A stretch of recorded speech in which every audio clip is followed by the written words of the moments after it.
Subscribe करें electrical Urdu tutorials channel को और बेल का आइकन दबाइए ताकि आपको मिल सके हमारे अपडेट सबसे पहले।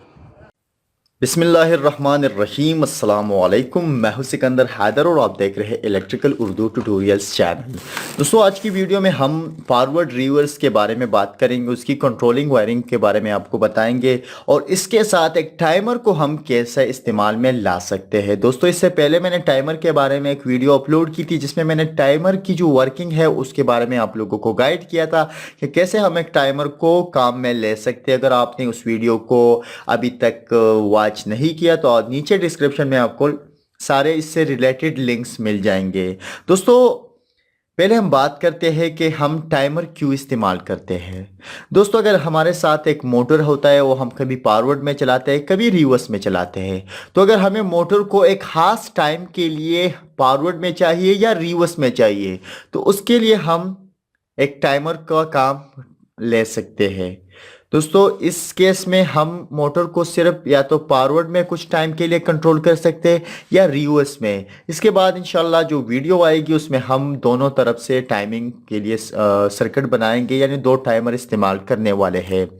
दोस्तों, सबसे पहले मैं आपको ये सारी चीज़ें दिखा देता हूँ कि कैसे काम करता है। उसके बाद मैं आपको स्टेप बाय स्टेप इसकी वायरिंग सिखाऊंगा कि कैसे मैंने इसकी वायरिंग कनेक्शन की है। उसके बाद इंशाल्लाह अगर वक्त मिलता है तो मैं इसके बारे में डायग्राम्स बनाऊंगा और स्टेप बाय स्टेप आपको डायग्राम्स प्रोवाइड करूंगा। उस डायग्राम प्रोवाइड करने के बाद आपको ये सारी चीज़ें समझ आ जाएगी, तो इससे भी समझ आती है। लेकिन अगर आपको ये थोड़ी मुश्किल तरीका दिखाई दे रहा है तो मैं डायग्राम के ज़रिए आपको समझाऊंगा। ये मैं स्टेप बाय स्टेप भी कर सकता हूँ, लेकिन अगर मैं स्टेप बाय स्टेप एक एक वायर कनेक्ट करूंगा तो ये वीडियो बहुत लेंथी हो जाएगी और ज़्यादातर लोग जो होते हैं वो लेंथी वीडियो को पसंद नहीं करते।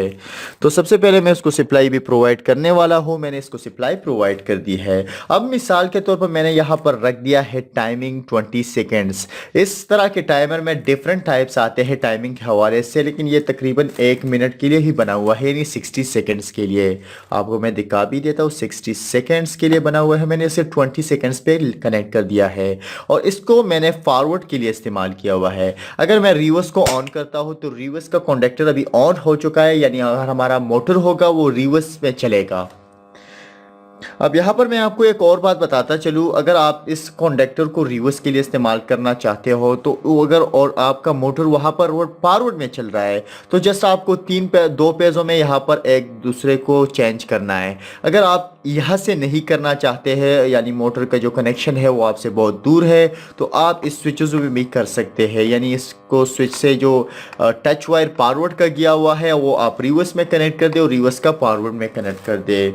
अब बात करते हैं, या रिवर्स में चल रहा है, अगर हम इसको स्टॉप करेंगे या दोबारा मैं आपको दिखाया रिवर्स का इस्तेमाल कर दिया, फॉरवर्ड को दबाता हूँ, काम नहीं कर रहा है। और अगर मैं उसको ऑफ करता हूँ, अब मैं जब फॉरवर्ड को दबाऊंगा तो हमारे साथ ये टाइमर भी एक्टिव हो जाएगा। ये कंडक्टर उसी टाइम के लिए ऑन होगा जितना हमने इस टाइमर में कनेक्ट कर दिया है, यानी हमारा मोटर फॉरवर्ड में उतना ही चलेगा जितना हमने इसमें टाइम दिया हुआ है। तो जस्ट मैं इसको ऑन करता हूँ, यहाँ पर आप देख रहे हैं मेरे साथ ये टाइमर भी एक्टिव हो चुका है और मेरा कंडक्टर भी ऑन है। अब इसमें मैंने दिया है 20 सेकंड्स का टाइम, तो चलिए वेट करते हैं कि ये काम करता है या नहीं। इस टाइम में हम रिवर्स को दबाएंगे तब भी ये काम नहीं करने वाला है। थोड़ा मैं इसकी टाइमिंग कम कर देता हूँ। अभी हो गया, ये ऑफ हो गया। मैं दोबारा टेस्ट कर देता हूँ, मैं इसको दिखा देता हूँ। तकरीबन 3 सेकंड्स मैंने दिए हुए हैं और मैं फॉरवर्ड दबा देता हूँ। अब आप देख रहे हैं कि ये हमारे साथ एक्टिव है और ये अभी ऑफ हो गया टाइम कंप्लीट होने के बाद। तो इस कनेक्शन को आप कहीं भी जगह पर इस्तेमाल कर सकते हो अगर आपको एक मोटर किसी खास वक्त के लिए फॉरवर्ड में चाहिए या रिवर्स में चाहिए। ठीक है, तो अगर आप इसको रिवर्स के लिए इस्तेमाल करना चाहते हो तो आप रिवर्स के लिए भी कर सकते हो। अब बात करते हैं इसकी वायरिंग के बारे में कि कैसे हमने इस टाइमर को इसके साथ लगाया हुआ है। तो सबसे पहले मैं को बिजली से हटा देता हूँ इस कनेक्शन को। इसकी वायरिंग मैंने पहले भी समझाई है, अगर आपने उस वीडियो को अभी तक वॉच नहीं किया तो नीचे डिस्क्रिप्शन में आपको उसके लिंक मिल जाएंगे। अब बात करते हैं सबसे पहले इसकी वायरिंग के बारे में। टाइमर निकाल देता हूँ और टाइमर की क्यों निकाल रहा हूँ, क्योंकि यहाँ पर मैं आपको डायग्राम टाइमर का भी समझाऊंगा। इसके हवाले से मैंने वीडियो की भी, अगर आप उसको वॉच कर लेंगे तो आसानी होगी। अब पहले आपने करना क्या है, यहाँ पर सप्लाई आनी है तो न्यूट्रल वायर मैंने ब्लैक कलर इस्तेमाल किया है। ब्लैक कलर मैंने इस रिली को प्रोवाइड कर दिए है, एनसी कॉन्टैक्ट्स को, और इसके बाद मैंने दोनों कॉन्डक्टर्स को कनेक्ट कर दिए है, इस कॉन्डक्टर को भी, इस कॉन्डक्टर को भी, और इस कॉन्डक्टर से होकर इस सॉकेट को भी, जो रिली की सॉकेट है उसको भी कनेक्ट कर दिया है। अब इस बेस को मैंने क्यों कनेक्ट कर दिया है, क्योंकि यहां पर इस टाइमर को भी न्यूट्रल चाहिए। अब यहाँ पर इस टाइमर में अगर देखा जाए तो मेरे पास है 2 और 7 मेरे कॉइल के लिए, यानी इस टाइमर के लिए। तो 2 और 7 में मैंने 2 को सेलेक्ट किया है, तो यहाँ पर मैंने 2 को प्रोवाइड कर दिया है न्यूट्रल। अब उसके बाद मैंने करना क्या है कि मैंने यहाँ पर जो फेज वायर कनेक्ट कर दिया है। पेज वायर यहाँ पर कनेक्ट हो चुका है। अब पेज वायर यहाँ पर कनेक्ट हो चुका है, उसके बाद मैंने इस पेज से लिया हुआ है इस स्विचेस के लिए वायर्स, जो मैंने पहले वीडियो में दिखाई हुई थी, फिर भी दिखा देता हूँ क्योंकि समझ फिर लोगों को आती नहीं। यहाँ पर हमारे साथ है पेज, और पेज को मैंने एनसी स्विच में कनेक्ट कर दिया है, ये जो नॉर्मली क्लोज है। उसके बाद मैंने इस नॉर्मली क्लोज से लिया हुआ है होल्ड वायर, और ये होल्ड वायर बाहर जाएगा और मैं आपको समझाऊंगा कि वो कहाँ पर कनेक्ट करना है। उसके बाद मैंने इस एनो स्विच को सेलेक्ट किया है, उसके बाद फिर दोबारा एनो स्विच को सेलेक्ट किया है। उसके बाद टच की जो वायर है यानी स्टार्टिंग करंट है वो इस एनो से मैंने येलो लिया हुआ है, और जो फॉरवर्ड है वो मेरे साथ ब्लू है। अब आते हैं इसकी वायरिंग के बारे में। तो सबसे पहले होल्ड वायर के बारे में बात करते हैं। तो होल्ड वायर मैंने यहां पर कनेक्ट कर दिया है इस कॉन्डक्टर के नॉर्मली ओपन कॉन्टेक्ट्स में, आपको दिखाई देगा।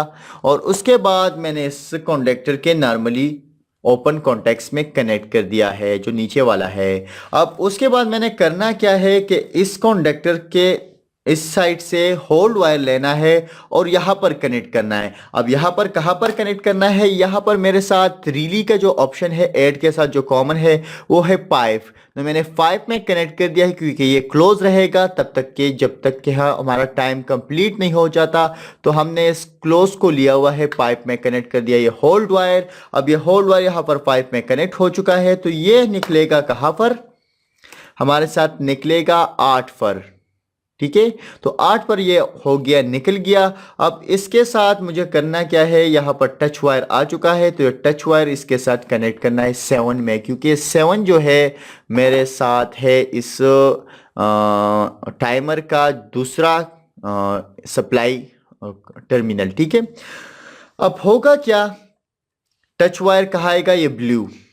ये ब्लू मैंने यहाँ पर इसलिए कनेक्ट किया है क्योंकि एक इंटरलॉक सिस्टम है, तो मैंने इस कॉन्डक्टर का एनसी कॉन्टैक्ट सेलेक्ट किया हुआ है, और उसके बाद यहाँ से लिया हुआ है इस कॉइल को कनेक्ट प्रोवाइड कर दिया, यानी कॉइल का दूसरा टर्मिनल है। और यहाँ से ये ब्लू वायर यहाँ पर भी आ रहा है, जो इस टाइमर को स्टार्टिंग में सप्लाई प्रोवाइड करेगा। अब जब ये टाइमर को सप्लाई प्रोवाइड करेगा तो ये कॉन्डक्टर एनर्जाइज हो जाएगा। अब जब ये एनर्जाइज होगा, जो ओपन कॉन्टेक्ट है जिसमें हमारे साथ होल्ड वायर है वो क्लोज बन जाएगा, और ये होल्ड वायर आ जाएगा यहाँ पर। अब जब यहाँ पर आएगा तो ये 5 से होकर 8 तक आ जाएगा। अब ये 8 और 7 मैंने कॉमन कर दिए हैं, यानी 8 और 7 आपस में शॉर्टेड है। अब ये दोनों के आपस में जब कनेक्शन होगा तो इस टाइमर को भी होल्डिंग करंट मिलेगी, और इसी तरह इस कॉन्डक्टर को भी होल्डिंग करंट मिलेगी। लेकिन ये जो टाइमर है जब अपना वक्त कंप्लीट कर देगा तो ये जो रिली है जो 5 से है वो 6 पर चले जाएगी, और जब 6 पर चले जाएगी तो इसका होल्ड करंट है वो ऑफ हो जाएगा, और ये टाइमर भी ऑफ हो जाएगी, और इसी तरह ये हमारे कॉन्डक्टर भी ऑफ हो जाएगा। अब दूसरी बात इस कॉन्डक्टर की करते हैं, तो इसके लिए कोई भी टाइमर है नहीं, तो इसका जो टच वायर है हमने इस कॉन्डक्टर के एक्सिलरी कॉन्टेक्ट्स के नॉर्मली क्लोज में कनेक्ट किया है, और यहाँ से लिया हुआ है इस कॉन्डक्टर के कॉइल में, और कॉइल के बाद यहाँ पर NO कॉन्टेक्ट्स में कनेक्ट कर दिया है, जहाँ से इसको होल्ड वायर मिलेगा जब ये एनर्जाइज होगा स्टार्टिंग टाइम में। तो ये बहुत ही सिंपल और बहुत ही आसान कनेक्शन है। आप जैसे टाइमर का इस्तेमाल करके इस को एक खास वक्त के लिए एक या तो मोटर फॉरवर्ड में चला सकते हो या रिवर्स में चला सकते हो। इंशाल्लाह जो नेक्स्ट वीडियो होगी उसमें हम 2 इस तरह के टाइमर इस्तेमाल करेंगे। और उसके बाद हम जब इस्तेमाल ये सारा वीडियो हो जाएंगी तो इंशाल्लाह हमारे साथ होगी एक दूसरा जो वॉशिंग मशीन का टाइमर है, ये वाला हम इस फॉरवर्ड रिवर्स के साथ इस्तेमाल करने वाले हैं। तो ये सारी चीज़ें स्टेप बाय स्टेप होगी और इसके बाद हम करने वाले हैं स्टार डेल्टा का कनेक्शन। इसी के साथ ही आज की वीडियो ट्यूटोरियल ख़त्म होती है। मज़ीद ट्यूटोरियल के लिए हमारे यूट्यूब चैनल को ज़रूर सब्सक्राइब कीजिए, हमें दुआ में याद रखिए, हमारी वीडियो को लाइक और शेयर और कमेंट करना ना भूलिएगा। अल्लाह हाफिज़।